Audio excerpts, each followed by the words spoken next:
اللهم صل على سيدنا ومولانا محمد وعلى آل سيدنا ومولانا محمد وبارك وسلم وصل عليه.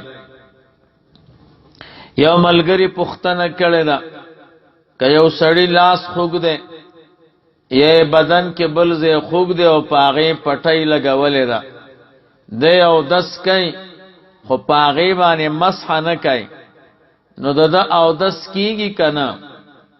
نو جواب کدا مسح نه کولې د عذر په وجوا مسح ورته نقصان رساو نو بیا خیر ده، او که مسح ورته نقصان نه رساو نو پټۍ باندې بخا مخا مسح کوي واجب ده، کني بیا او دس نه کیږي.